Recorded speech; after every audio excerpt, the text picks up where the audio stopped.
कि aggressive behaviour से आप चीजें हासिल नहीं कर सकते। विद्वान साथियों ने उधर से उपलब्धियां गिनाई, हमारे कुछ विद्वान साथियों ने यहां से कमियां गिनाई। मैं दोनों के बीच में चुनौतियां गिनाना चाहता हूं। बहुत चर्चा होती है, 47 में बंटवारा हुआ था इस देश का, बंटवारे के बावजूद उतनी घृणा, उतनी नफरत, पीड़ा के बावजूद नहीं। मैं हाथ जोड़ के विनती करूंगा, सरकार जरूर बनाइए, अगला चुनाव भी लड़ेंगे, खूब दिल से लड़ेंगे। इंडिया भी रहेगा, भारत भी रहेगा, कोई में से एक चॉइस नहीं है, क्योंकि हमको इंडिया भारत करके जम्बू द्वीप तक नहीं। मैं सिर्फ इतना कहना चाहूंगा कि बेरोजगारी को लेकर के हमारा दृष्टिकोण साफ होना चाहिए। सरकार में आप हो, हम हो, बेरोजगारी हम सबकी पॉलिटिक्स खत्म कर देगा। शुक्रिया सभापति महोदय, बहुत बहुत धन्यवाद।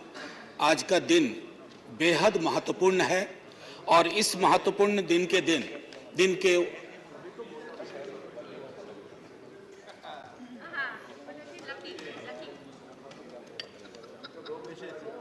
नहीं,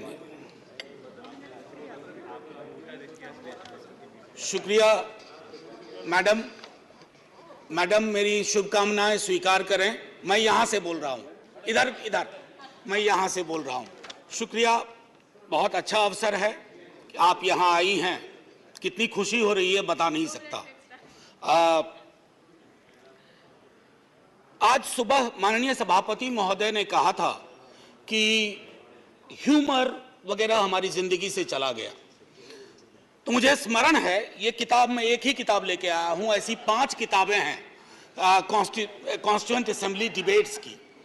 तो इसमें सर ऐसी 5 किताबें हैं कॉन्स्टिट्यूएंट असेंबली डिबेट्स। सो माननीय उपसभापति जी, एक मिनट प्लीज, माननीय उपसभापति जी, 75 कैसे बनाया जा रहा है मेरी समझ में नहीं आ रहा है, क्योंकि अगर हम कॉन्स्टिट्यूएंट असेंबली से 75 जोड़े तो 2021 में पूरा होता है, अगर आजादी से जोड़े तो 2022 में पूरा होता है, और अगर पहली लोकसभा से जोड़े तो वो 2027 में पूरा होता है। तो ये 75 की गणना कहां हुई, किस ज्योतिषी ने की, मुझे नहीं पता। मेरे हिसाब से 75 नहीं है, लेकिन 75 वाली फील में अपनी बात रखूंगा। हां, तो माननीय उपसभापति जी, हुआ यूं कि सरोजिनी नायडू जी को बुलाया गया बोलने के लिए, संभवतः 11 दिसंबर 1946 को। कम लोगों को यहां पता होगा कि सरोजिनी नायडू जी बिहार से चुनकर संविधान सभा में आए थे। तो उनको चेयरमैन साहब ने कहा कि अब बुलबुले हिंद, नाइटिंगेल ऑफ इंडिया आएंगी, लेकिन कविता में अपनी बात कहेंगी, प्रोज में नहीं कहेंगी। उन्हें थोड़ा बुरा लगा, मजाक में ही सही, उन्होंने कहा कि आपका अब ये व्यवहार, आपका ये कहना अनकॉन्स्टिट्यूशनल है। तो उन्होंने कहा नहीं, फिर भी सुनाना होगा। तो उन्होंने एक चीज सुनाई जो मैं पेशे नजर कर रहा हूं माननीय सभापति जी को। सुबह बड़ी बेसब्री से वो कह रहे थे कि ह्यूमर चला गया, तो उन्होंने सुनाया कि बुलबुल को गुल मुबारक, गुल को चमन मुबारक, रंगीन तबीयतों को रंगे सुखन मुबारक। तो ये मैं ये बता रहा हूं कि ये हमारा ध्येय था।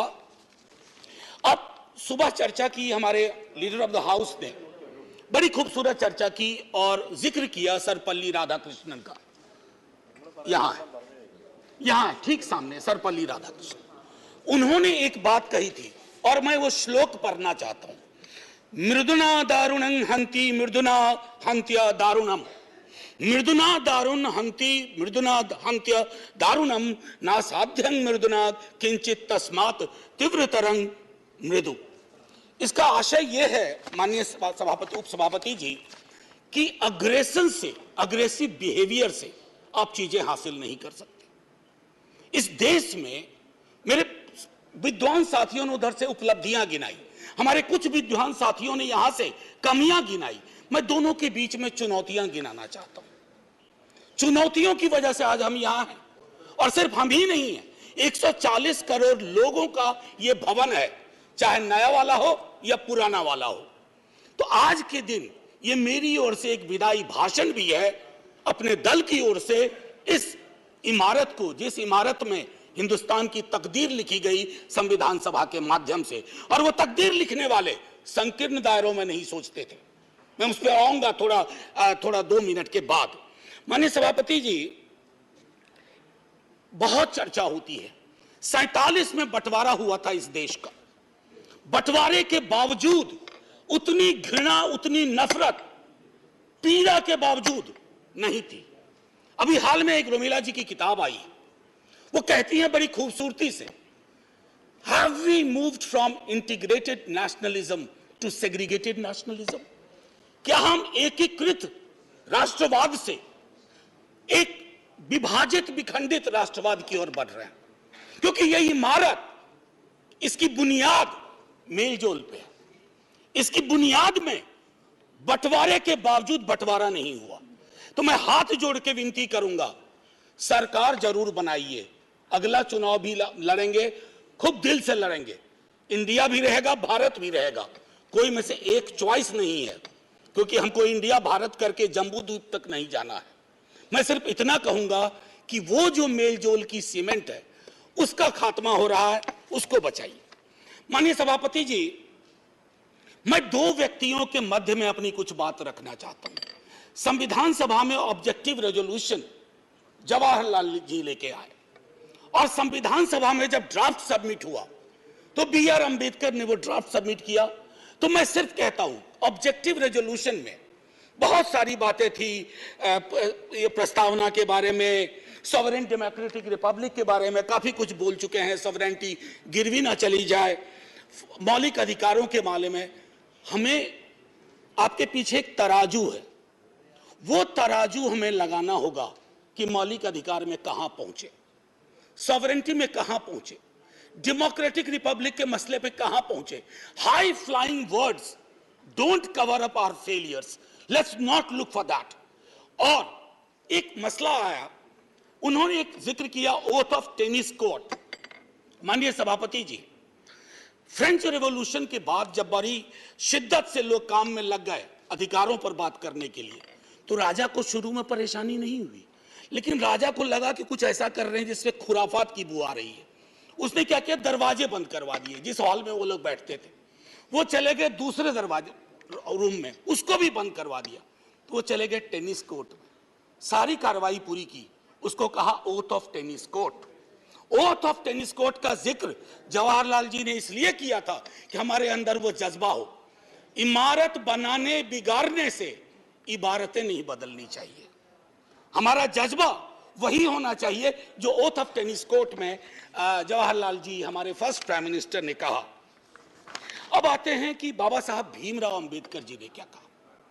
माननीय सभापति जी, आप जिस इलाके से आती हैं, मैं जिस इलाके से आता हूं, वहां ये बातें बड़ी प्रबल है। आजादी का मूल्यांकन होगा तो इस आधार पर होगा कि राजनीतिक आजादी, सामाजिक आर्थिक आजादी में कितनी तब्दील हुई, अगर नहीं हुई तो क्यों नहीं हुई। उन्होंने कहा था कि एक दिन एक ज्वालामुखी बन जाएगा, और मैं उस ज्वालामुखी को बनते देख रहा हूं।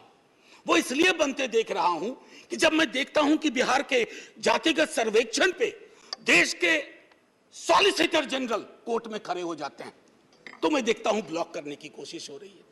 यह एस्पिरेशनल वर्ग है, पिछड़ों की बड़ी आबादी, उसके एस्पिरेशन को आप सोशल डेमोक्रेसी के नजरिए से देखिए। जो बाबा साहब कह गए थे 31 में आखिरी हुई, उसके बाद पाकिस्तान बांग्लादेश बना। क्या इस देश को, यहां की सरकारों को, राज्यों की सरकार को वैज्ञानिक आंकड़े नहीं चाहिए? क्या आप आंकड़े आसमान से गिराएंगे? मैं समझता हूं आज के दिन यह भी हमें सुनिश्चित करना होगा कि हम इन आंकड़ों को लाएं, उसके आधार पर अपनी नीतियां तय करें। एक माननीय सभापति जी, अंबेडकर साहब 2 और चीज कह के गए, प्रिवेंटिंग टिरनी ऑफ मेजॉरिटी। मैं बार बार इस सदन में कह चुका हूं कि मेजॉरिटी बेहद आवश्यक चीज है, मेजॉरिटी के बिना सरकार नहीं चलती है, लेकिन मेजॉरिटी और मेजॉरिटेरियनिज्म में फर्क है। यह फर्क अगर हमारी सरकार भूल जाती है तो बहुत बड़ी पीड़ा होती है। जब मेरे मित्र ने कहा, मैं अक्सर देखता हूं हम जैसे लोग छोटी आलोचना भी करते हैं, छोटी मोटी आलोचना जो कभी व्यक्तिगत नहीं होती है। आप कहते हो कि पाकिस्तान चले जाओ, अरे कभी देखा भी हो कितनी जगह है वहां का भूगोल क्या है, इतने लोग नहीं अट पाएंगे। मान लीजिए कि 65% लोगों ने आपको पिछली बार वोट नहीं किया, सबको पाकिस्तान भेज दोगे, ऐसी कोई व्यवस्था होती है? यहीं मेलजुल से रहना है, यहीं मिलकर रहना है। और ये सारी चीजें मैं नहीं कह रहा हूं, खुद अंबेडकर साहब कह के गए थे।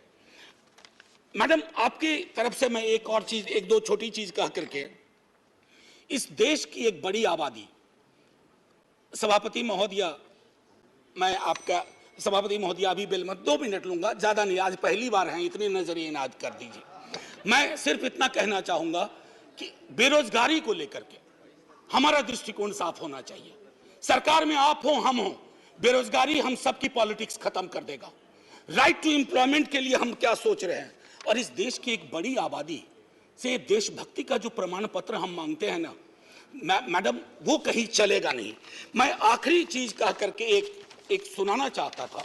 मैं इसलिए कहता हूं, एक घर में 5 सदस्य हैं, उसमें हर 5वां सदस्य उस आबादी का है। अगर उस घर में उस 5वें सदस्य को आप एलिनेट करेंगे, दूर करेंगे, घर कभी महफूज नहीं रह सकता। और आखिरी में मैं साहिर को जाता हूं और वहीं खत्म कर दूंगा, आपको घंटी बजाने की जरूरत नहीं पड़ती। आओ कि आज गौर करें इस सवाल पर, देखे थे हमने वो हंसी ख्वाब क्या हुए। दौलत बढ़ी तो मुल्क में अफलास क्यों बढ़ा, खुशहाली आवाम के असबाब क्या हुए। जो अपने साथ साथ चले कुएदार तक, वो दोस्त, वो रफीक, वो अहबाब क्या हुए।